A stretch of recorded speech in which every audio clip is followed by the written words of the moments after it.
Blog Talk Radio.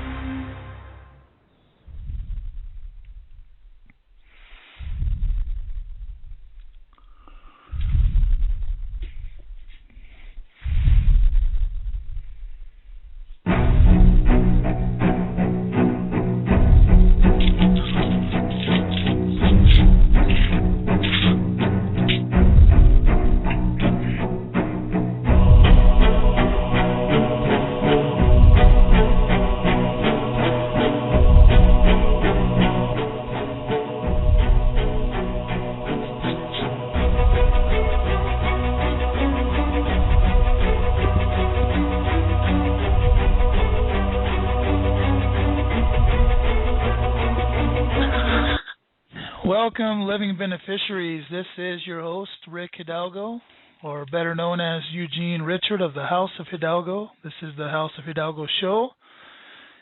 Got some great things coming your way today. First of all, I want to get a little business out of the way here. I thought it would be really nice to give you some information on how you can find out more about this particular radio station and this radio program. If you visit blogtalkradio.com/South Dakota DP, and that is like double play DP. So it's blogtalkradio.com /South Dakota DP, and that's our homepage for this estate radio show. Also, I thought you should know that the House of Hidalgo links are on that site. You'll see a Facebook, our official website, and a Twitter link, so you can follow us on Facebook and Twitter. Also, make sure that you press the follow button because, like today, we have open formats on Monday, so you never know what time that we may be on. So it's a good reminder to let you know when that show is coming up. It'll shoot you a message saying that the show begins in an hour. So that's really helpful. So also, I would encourage you to visit my personal website. That's therockofsalem.org. And you can find a link to my blog there. That's kind of where it all starts, is that particular link. Well, with all of that out of the way, I want to introduce my special guest today, longtime friend, Amy Willis. She and her husband got to know them better through the Constitution Party of South Dakota when we were doing some things there. However, Amy has gone on since then to get a certification as a certified herbalist from the School of Natural Healing. I'm going to allow her to tell you a little bit more here. Amy, are you with us? Yes, I'm here. Thank you, Rick. Oh, thank you. I appreciate you being on our show today.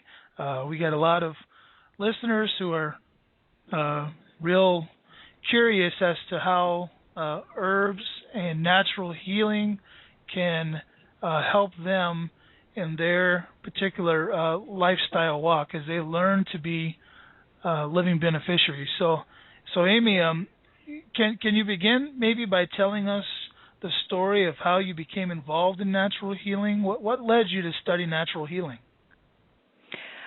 Sure, that's a good question. Well, it goes back to when I was little. Ever since I can remember, as a little girl, I always wanted to be a nurse. And my mom made me this little nurse outfit and everything. But as I got older, 10, 11, 12, I started thinking, well, I could do more help by becoming a doctor. The desire in me was to, help people with sickness and so forth. Well, so I started to study. I took out my family's medical books, and this was now my background here is my parents were missionaries to Japan, and and the part of Japan that we were in was up north, away from everything. a lot of other missionaries. We were really loners, to tell you the truth, way up north. So my parents had to do most of their own medicine for different reasons, just financial as well. So they relied on a medical book as well. Now, back in those days, these medical books were more along the line of more of the natural type healing, even though they were medical books. And so I studied, those, started memorizing the bones of the body and so forth. And with the idea, and this was still when I was 14, 15, with the idea of, entering medical school. What so happened now, in those days in Japan, because this is over about 30-some years ago, the Japanese were still not as much influenced by the Western, and so they still had their regular natural diet, so you could hardly find anyone that was overweight or anyone that had crooked teeth or, blemishes and so forth. What so happened that when we came to America on a furlough, every 3-4 years we'd come, and I remember even at that age looking at people in wherever we went, and I would look and say, oh, that person has a kidney problem. Oh, that person has a heart condition, just because of these medical books and how they went more into symptomatic, not just finding things through technology. Right. Anyway, so then that progressed on. After I was planning to go to Bible college for 1 year and then continue with medical studies. But once I went into, came to the States, well, it was a high school teacher that introduced me to health living. I didn't even know that there was, the difference between white bread and brown bread, and that there was actually this kernel that had bran and a germ on it, and they took that off, and so it was like my high school home ec teacher was really into natural food, and it was an introduction to me. Oh, really? I thought, well, we need to eat better. Wow. And then from there, then I started to read more books along the line of health, like Back to Eden. That was one of my long-time favorite. And it turned me away from the medical route, because the medical route was more drugs and surgery. Yep. So I just continued on that. Different things in life happen. I still, lived holistically, would you say? And then, got married, had children, make my own, tinctures and salves, and stayed away from a lot of the chemical things. So that's my background. Then in about 2 years ago, I decided I was the chair for the City of Sioux Falls Western Price organization, and some ladies and I, we started a chapter here, and so through that I got in contact with a lot of like-minded people that are interested in health and so forth, and I did a class on tincture, how to make your own tinctures and herbs and things. And from that, it sort of branched out, and then I decided, wow, there's really a lot of people who want to know more. So I made my hobby into a business. Awesome. Well, that's great. I can tell you one thing that kind of struck me when you were telling your testimony there is we don't hear very often many testimonies coming out of high school talking about how their teacher was what drove them towards natural remedy or natural health. That was a pretty cool testimony. So basically, your teacher, your high school teacher, is actually who kind of turned a light on, if you will. Yes, and I'm really thankful for that. I think as a teenager, many teenagers are very, it's an impressionable age, and learning at that point, I think, is crucial. Children too should be taught what's good for you, and why we don't need to eat so much sugar, and why we shouldn't be drinking pop, and why drugs and things are dangerous, and we need to be teaching our children. Right. Well, after that, after starting, I guess right at the time when I was starting the business, then I started looking into, getting certified, because I called myself an herbalist because I knew herbs and things like that, but I felt that as a business I needed a little bit more than just that. So I chose, I researched quite a bit about what herbalist school would be the best to be working through, and I found the School of Natural Healing. It's actually the oldest herbalist school in the United States, founded by Dr. Christopher, just one of the pioneer herbalists in America. And so that's that's the school that I went through, and it's been great. Go ahead. Oh yeah, I'm sorry for interrupting you there, Amy. Let me just ask you this, because one of the things that I run across a lot. I have a child who's very interested in herbs, and he's doing a lot of self-educating, but through that self-educating, he runs into a lot of not so great information, particularly in the Wiccan or the witchcraft or the pagan side of things. The school that you went to, was it pretty straightforward, or did you have to kind of, pick the meat off the bones? Well, this school, and that's why we chose this school, because a lot out there is more into the Oriental herbalism and the yin and the yang and these kind of things. Now, this is Western herbalism, and Western is different than the Oriental. The Oriental tend to balance things out. So if you have a fever, they'll try to cool you down. Whereas in the Western, their philosophy is working with the body. So if the body is producing a fever, we're going to help the body even increase the fever. Because now the fever, for every degree that the body goes up, the white blood cells are increased, so the immune system is enhanced, and so it fights off the infection. So one of the protocols for treating a fever is to, a hot water bath.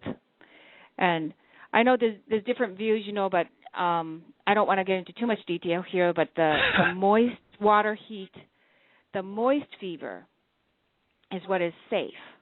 Okay, so, and I totally understand there's so many different views as far as herbalism, but now this one by Dr. Christopher, he claims to be a Christian. He does use many references to God and how God is the one who created the herbs. And he uses the Bible, so that's where, being a Christian ourselves, that's where I'm more comfortable learning from instead of the Oriental type of philosophy. Right.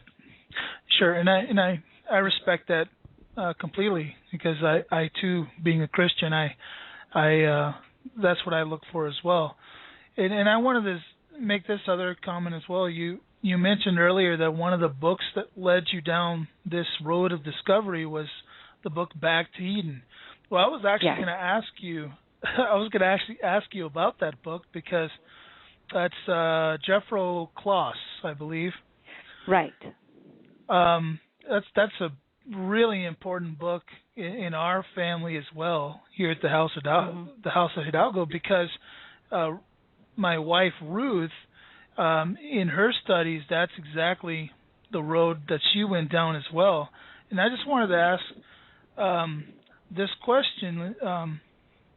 I know as an herbalist that one of your most important goals is to help people use what God created to heal them.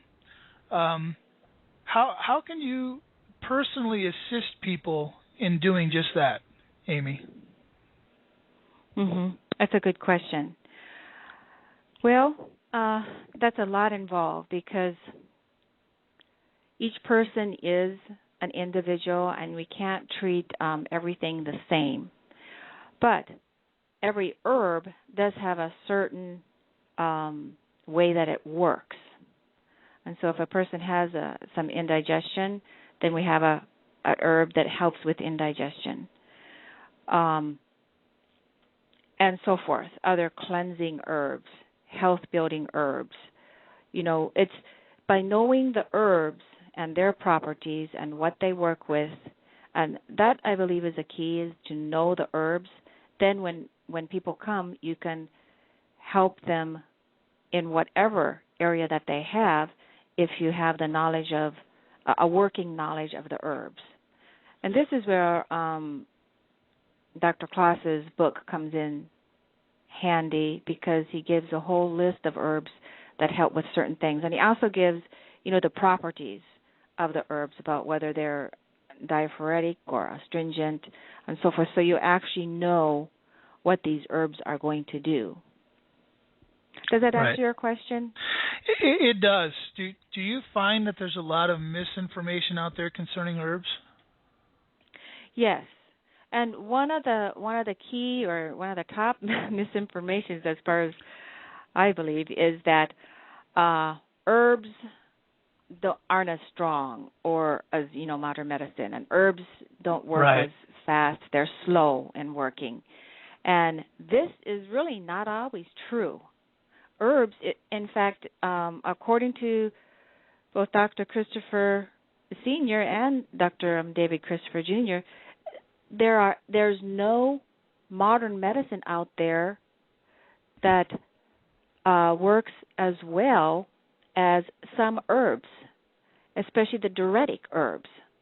There's no modern medicine that's better than some of the diuretic herbs.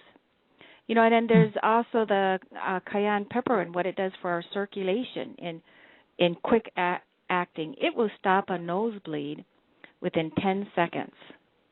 You drink it down. So there's a lot of, that's one of the biggest, I think, would be that herbs aren't real strong. Well, if we want to deal with and heal ourselves of something that's chronic, herbs are not drugs. They will build the body, and you have the most effect over a long term. Long meaning how long? Well, depends on the condition and how long it took to get to the point where the person is. Right. Well, I guess one more misconception too of herbs is that a person can also think that you have to have a really education or a real lot of knowledge about herbs before you can use them.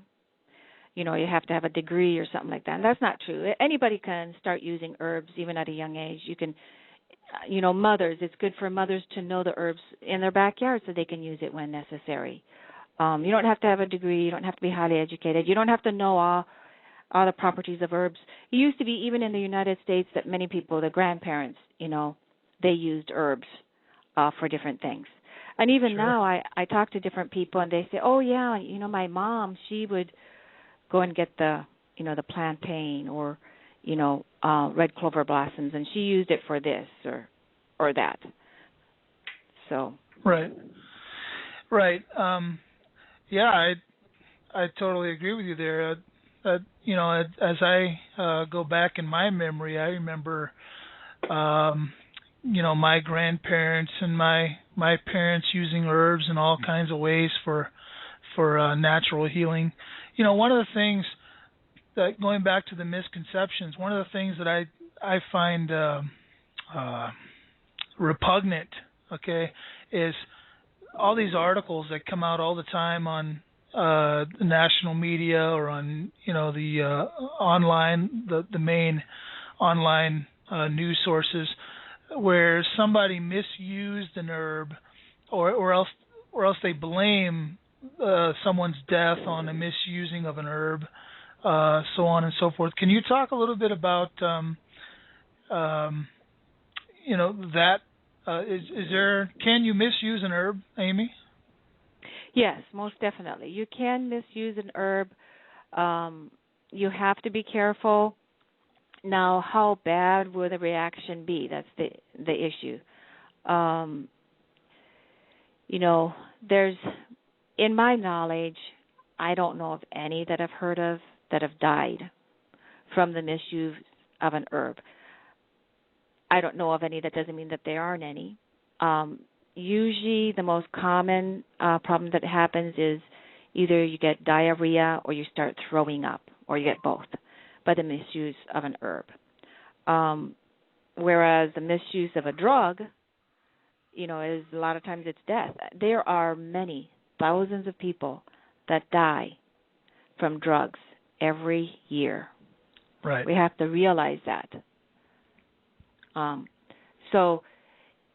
We have to realize, too, that where the source is coming from as far as, misuse of the herbs. Right. Now, God made herbs in Psalms 104, verse 14, it says that he causes the grass to grow for the cattle and herb for the service of man. There's another verse that talks about herbs being for the healing of the nations.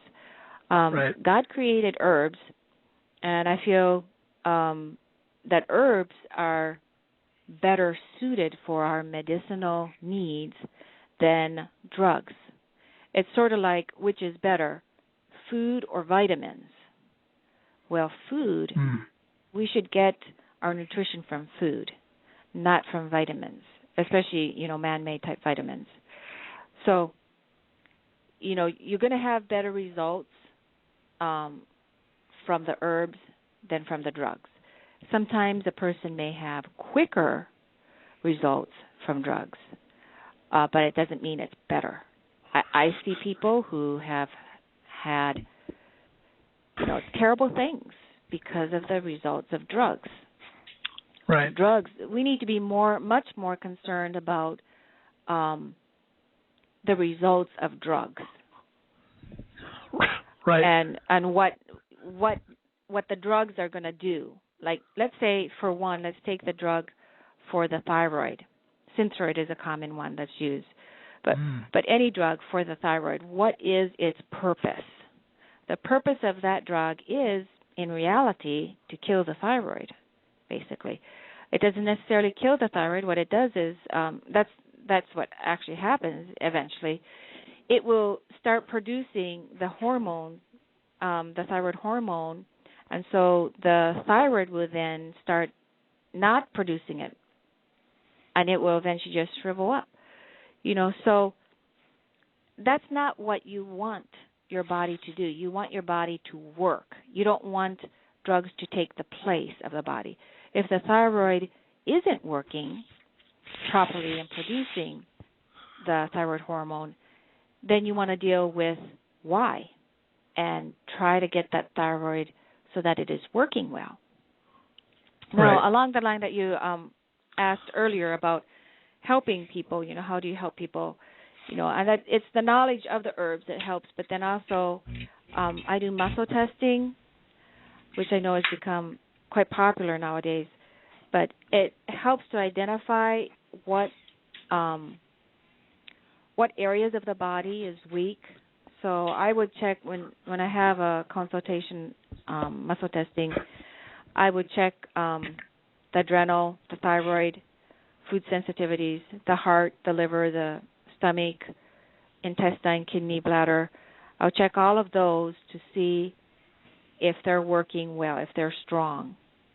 So then from that, then if they are not, then I check to find out among the different products that I have, what is actually going to strengthen these weaknesses that their body has.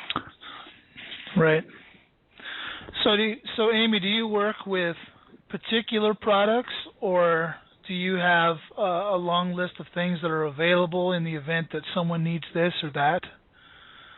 What I do is I've sort of picked some of the, better products that's out there over the years that I have found that work well. So I have my own line of powders and tinctures that I make here that I use. And then I also have a whole array of Dr. Christopher's products that a company makes, his company. And then I have, another one that I like is Barlow Herbal. It's another herbalist company that has really top-notch products there. And then I'll have, I think, 3-4 other ones that I've just chosen based on the value of them and the price. And I know there's a lot out there, but what I found when people come in to get muscle tested, they might bring in a box full of all the stuff that they're taking. And yet, I know people are taking a lot, but they're not doing that well. And so I'll muscle test these each product. I'll muscle test them, and out of the box, maybe 1, maybe 2 is actually any good for them. And there might even be some in there that are actually hurting them, that's actually causing problems with them. So that's what I do. And then I muscle test the different products that I have, and then we find out what actually is going to strengthen. Let's say, what's going to strengthen their liver. I have one product that I've muscle tested so many times and so many different people that I basically know that this is the way to go because this one always seems to work. And then I have certain ones that I know will help the thyroid. And I've had people get off of the thyroid medication as well, just by strengthening the thyroid. So the muscle testing really is a tool in identifying problems for the individual person and then identifying what will actually help them. Excellent. So you've had some testimony of people being able to get off of their pharma drug and actually have some healing to the different. Yeah, that's excellent. That's great. Now, let me ask you this. This is another thing that a lot of people when they start to evaluate herbs and they decide that they want to start looking at natural remedy. One of the things that they run into very quickly is this fear of getting involved in something that let's just say that the government isn't very keen on. Okay, the legal ramifications and things like that. Amy, what can you speak to that any at all? Sure. Of course, we are not really living in a really free country right now because of the censorship of a lot of things, especially in this area of natural healing. Right. But there are some things that we can be vocal about. An individual does have the freedom to choose how they want to pursue their own health. And what they want to take and how they want to deal with issues in their life. And now, along that line, we have to look at, herbalism. It's not new. It's really this resurrection, could you say, of herbalism in the United States is just a going back to what worked. And it's really interesting in the history of natural healing, could you say. In our country, most doctors were herbalists. Okay, they were herbalists, the Western herbalism. In fact, and there was that view, the Western herbalist view, and then there was the view of the modern doctors. And this is a very interesting thought here of the history because of who really is in the right track. Okay. Right. Now the two trains of thought did not mesh. So the herbalist, natural thought, and then the other, what they mainly used, they did the bloodletting, using leeches to suck out blood, and the mercury. Mercury was very popular. Mercury killed bacteria, so they used mercury. And they continued in that. Whereas the herbalists, these mercury doctors were the few, because it wasn't very successful.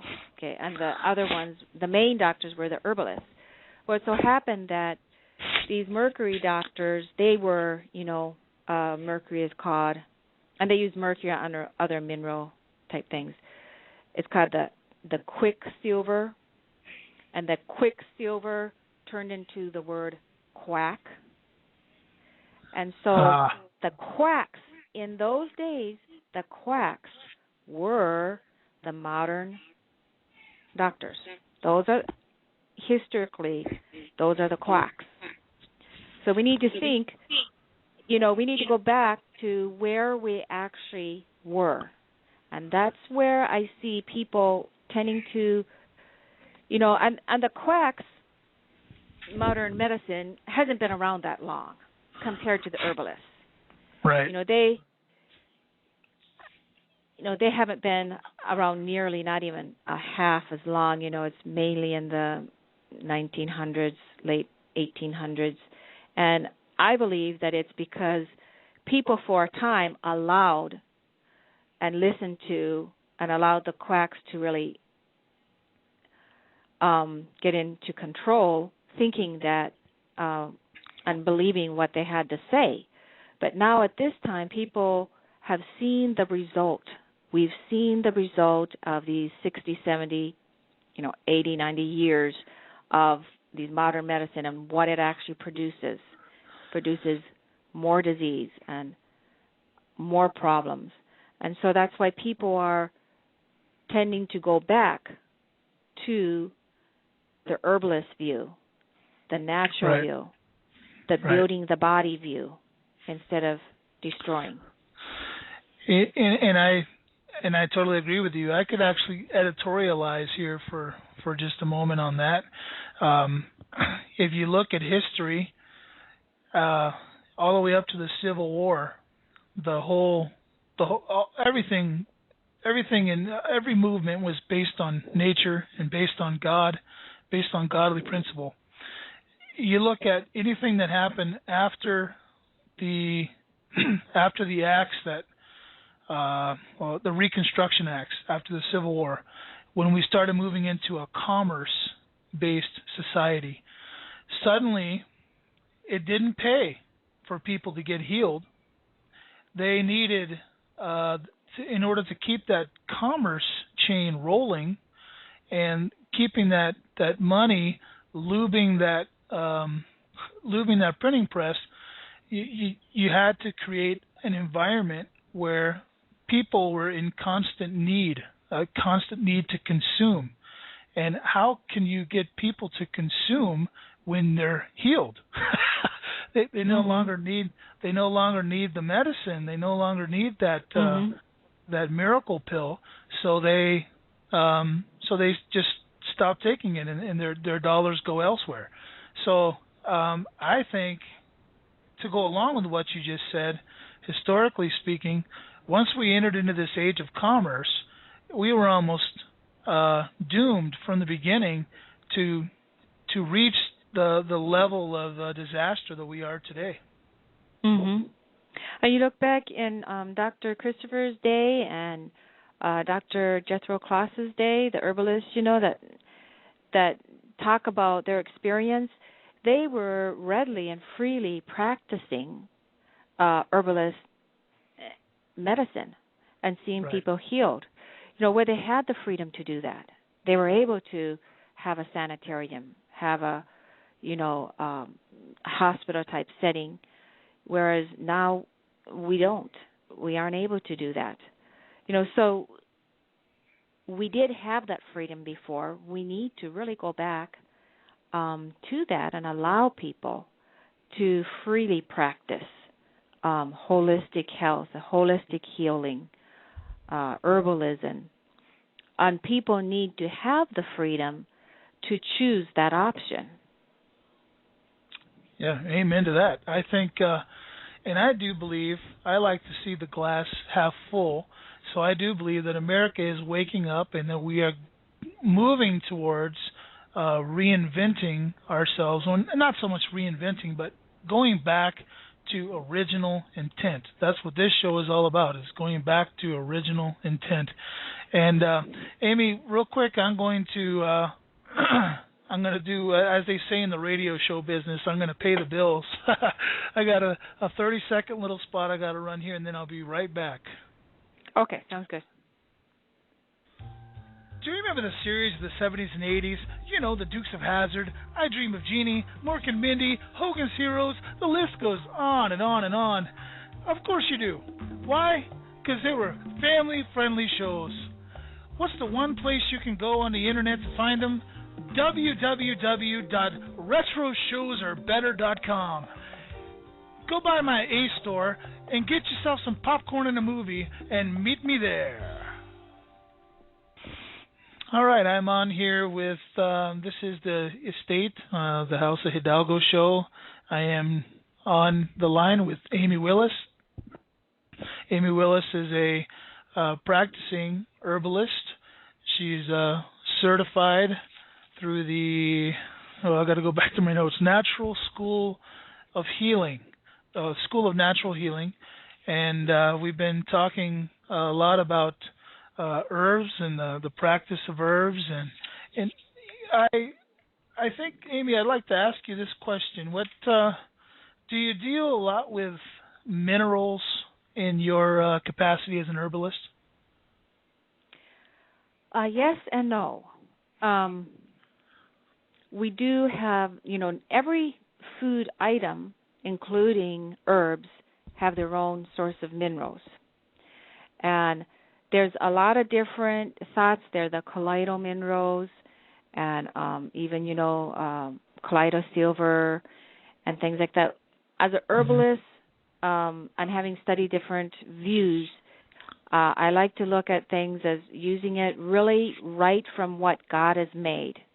Like, let's say my calcium powder.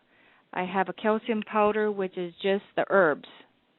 The herbs that are high in calcium, like oat straw, horsetail, and comfrey, and different things like that. So we put these herbs together, and then that's a calcium powder. Now, the body will assimilate much better whole foods than it would isolated minerals. Plus, another problem we have is that if we just take isolated minerals or whatever we know, we're missing the things that we don't know.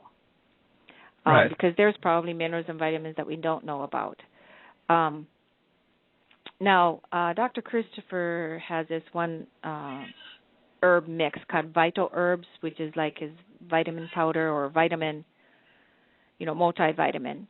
They actually did have it tested, and they found that it was a decent amount of all these different minerals and vitamins, iodine and, calcium and selenium and all these was in it. But they don't put a list on their products because of the cost involved, because every time you make a batch, you have to have it tested, retested it every time, and that is just not cost effective. I see. So we know through the research that these herbs do have the calcium and the selenium and these minerals that you need.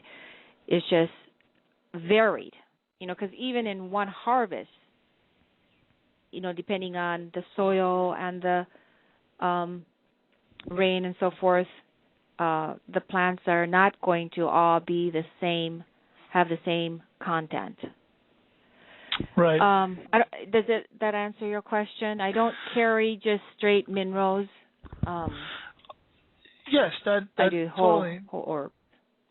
Yeah, that totally answers my question. I guess what I'm getting at is I have several naturopathic friends, and some of the things that they've set me on course on is things like salts. Particularly there's a big movement in America where it's kind of goes against, rubs against society and what society's telling us, because the allopathic world is telling us that we have far too much salt. while the naturopathic world is telling us that we don't have near enough salt, that we're missing a lot of essential minerals because we're not eating salt in the amounts that we need to, because our bodies are based on so much salt. And one of the salts they're promoting these days is like the Himalayan salt. That's a pinkish type of salt that's got tons and tons of essential minerals, and some are very uncommon. That's kind of what I was getting at. Is I was wondering how much the herbs account for those minerals that we're missing. And you answered that. Mhm. And we do have to be careful with even the salts. I'm sort of in between the not taking. See, when the allopathics and they say don't take salt, that's of course the sodium chloride, and we don't want that. We don't want it at all. Right. It's a chemical. But we do need salt. And even in the olden days, salt was a commodity that was used for trade. It was valuable. Why was it valuable? Because our body needed it. Right. So, yes, there is a point where we do need these salts. We need the right kind of salt, the sea salt, some of these natural Himalayan and other rock salts that the body needs. But if the body craves an excessive amount of salt, usually that indicates an adrenal problem. And I find with my muscle testing that there are a lot of people, almost like at least I would say 9 in 10 people, that their adrenal gland is muscle testing weak. Well, the adrenal gland is the stress gland. So the adrenal gland can get weakened over time through an excessive amount of stress, which is our society. We do have a lot of stress in our society. And, but we need to deal with that problem, getting that adrenal gland strong. And that can be done through herbs. There's different herbs. I have an adrenal formula. And so I have people, they muscle test weak for their adrenals, and they always do well on this adrenal support formula. And this one is one of the ones that kicks in right away. They start feeling energetic right away, and they don't have to take their afternoon nap. And so there's other things that need to be dealt with if we have a problem, if we're showing like through excess eating or needing or desiring salt, sort of indicates that there's an imbalance in the body. That's very interesting. I appreciate you bringing that forward. I love my my job right now as I get informed by different people, and I'm seeing how all of us working together in the natural health world, how we can really get it done. We don't need I'd say 90% of the allopathic stuff. That's more emergency treatment, as I see it, than it is everyday kind of treatment.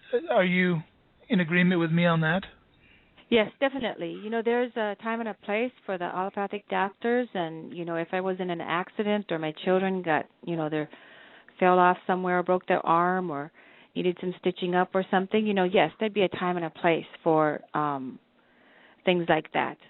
But we need to become a little bit more independent and not rush to the doctor right away for, the common cold or stomach ache or even other things, that we should educate ourselves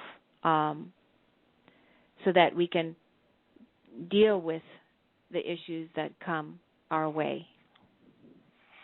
I agree, and I think that points back to our heritage as Americans. The whole point of the American experiment, if you will, was to have the capacity as sovereign people to self-govern. That means self-teach, or also means that we can that we need to learn for ourselves. We need to not be so dependent upon other people to teach us, but for us to be, enabled, if you will, within our spirit to go out there and learn as much as we possibly can. I appreciate that about you and your family, because that's very obvious in the time I've spent with the Willises. You guys are very much go-getters as far as uh, educating yourself. I know you homeschool your children. It's just Mhm. you guys are the model as far as I'm concerned. So I I appreciate appreciate that.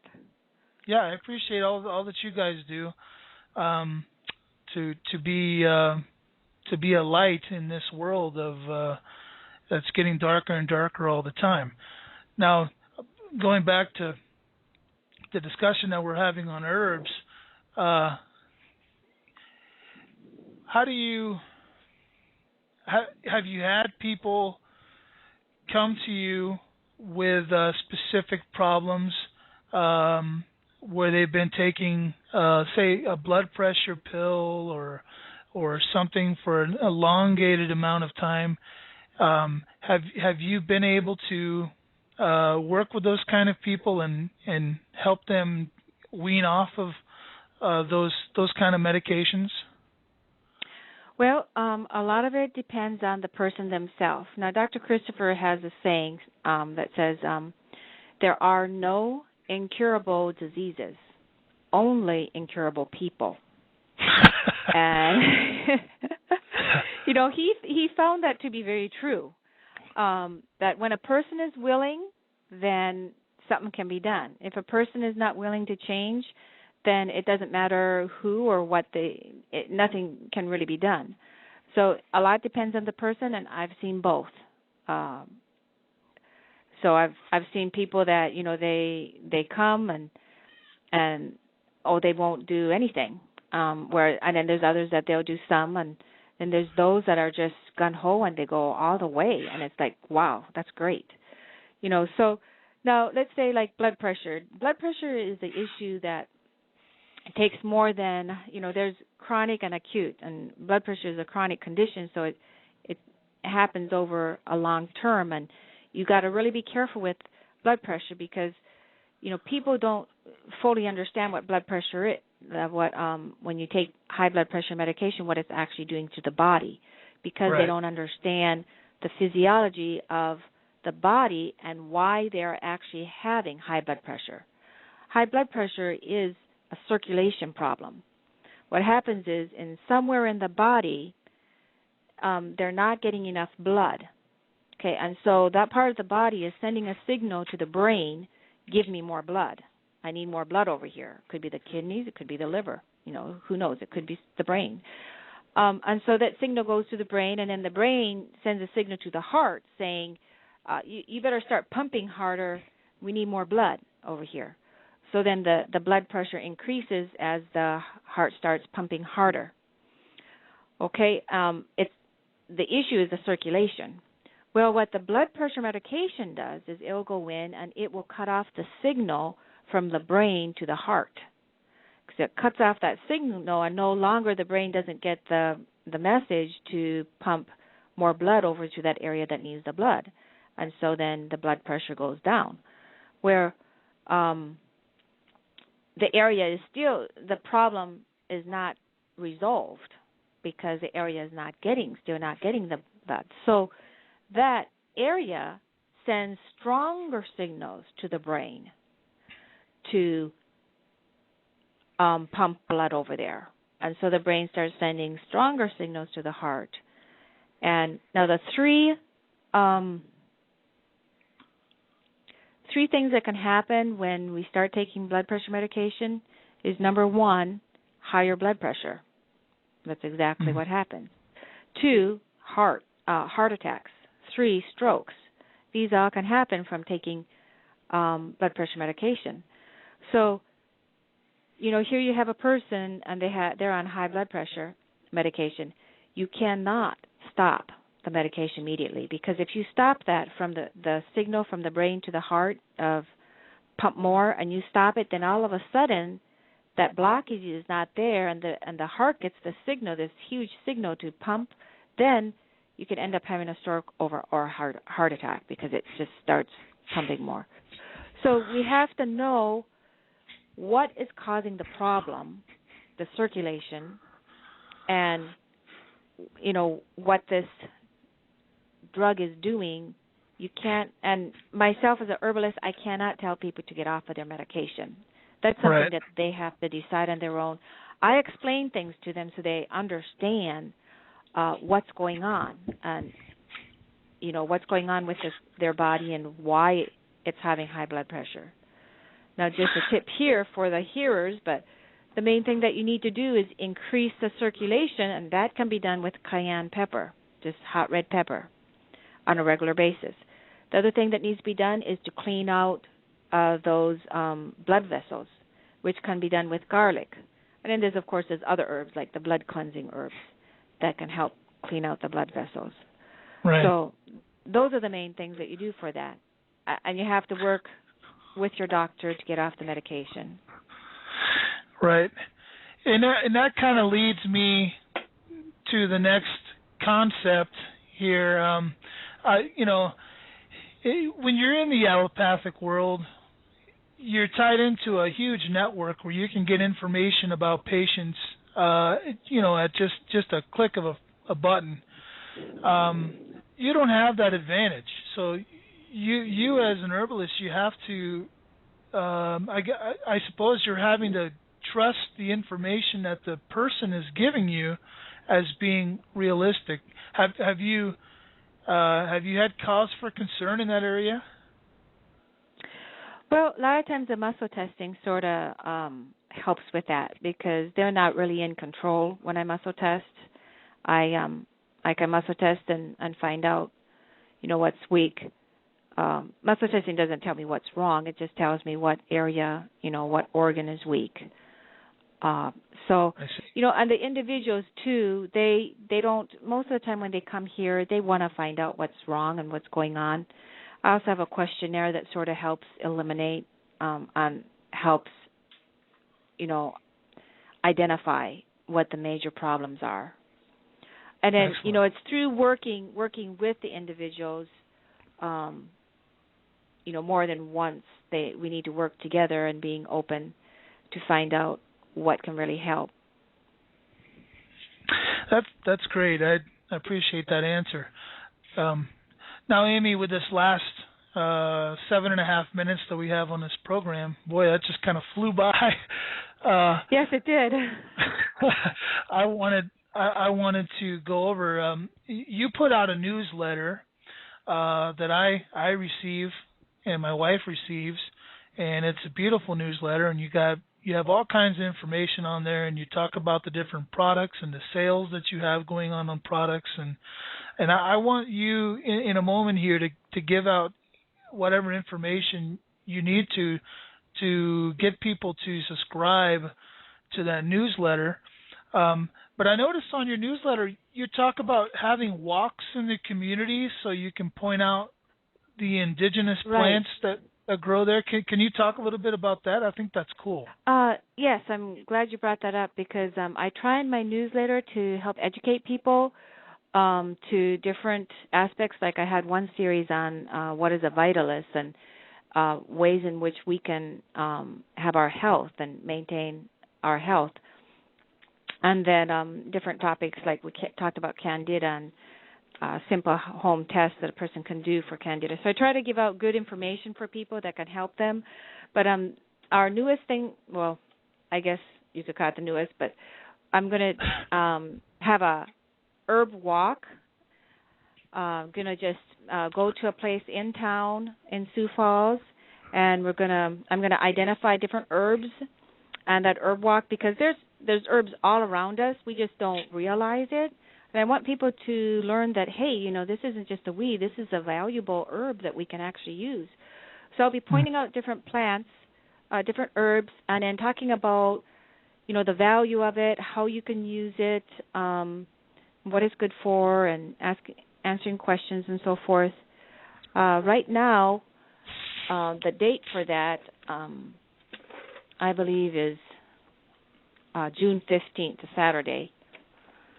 Monday, Saturday, starting at 10 o'clock. Yeah, June 15th. Oh, that is absolutely amazing. I think that's great. And how much study must go into that for you to be able to recognize a plant from its from what comes out of the ground. That's crazy. It's really funny because my sisters used to tease me, because we'd go on walks and I'd be studying the plants. So this is something that I've been doing for over 30 years, and it's just a fun hobby for me. I love the plants. I love God's creation, and so now I can actually teach others. Others are wanting to learn this, and that's just wonderful to me. But wow. If people want to get my email, I would invite. Probably the easiest way to sign up for my newsletter is to go to my website, which is www.herbs4u.org. That's herbs, HERBS, the number 4, and then YOU.org. If you go there, and then they'll just have a little box where you can sign up for the newsletters, weekly newsletters that I send out. Right, and I can tell you that they're fantastic, and you always have some kind of great sale going on, so that people who are in need of a particular mix or a particular herb can benefit from that sale, and I just think it's a really well put together newsletter. So I would encourage all the listeners to subscribe to that newsletter. And Amy, if somebody lives across the country, are you able to ship those products, or how do you arrange that? Yes, we do have a online store, so we have our we ship wherever in the United States. We've even shipped out of the country, in fact. So, people can order from wherever they are, and minimum charge for shipping. And we try to keep our prices down because I've done my research and I know what's out there. And we try to keep our prices at a good price for people and have sales every so often.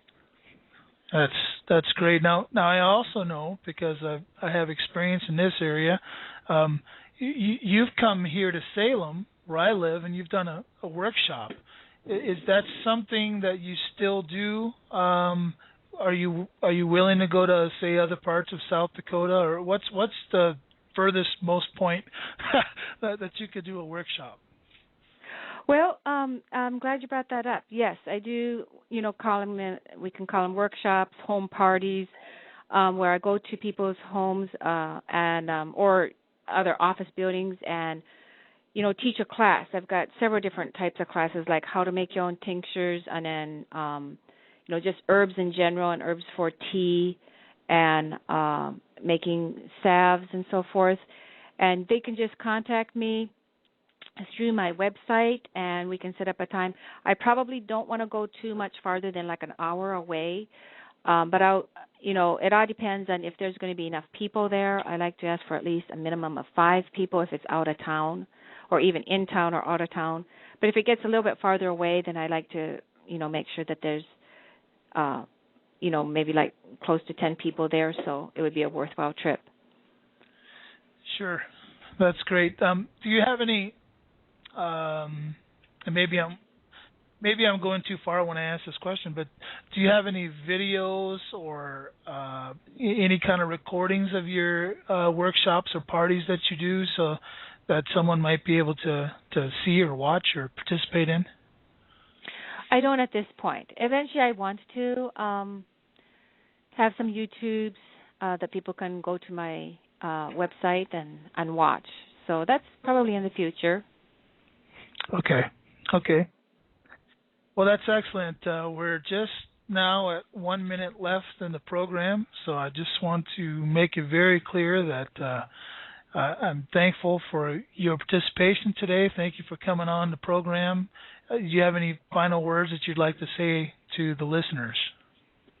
Well, I appreciate being able to be here, and once again, I'll just state my website, www.herbs4u, so that's herbs4u.org, and you can get sign up for the newsletter there.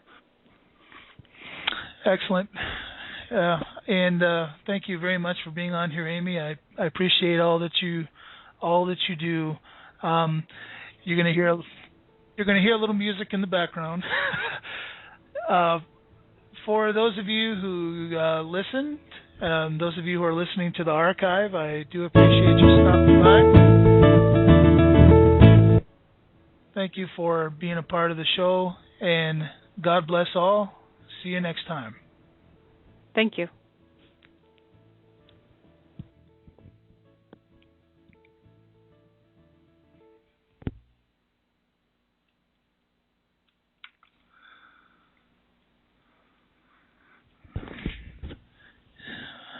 Okay. Okay.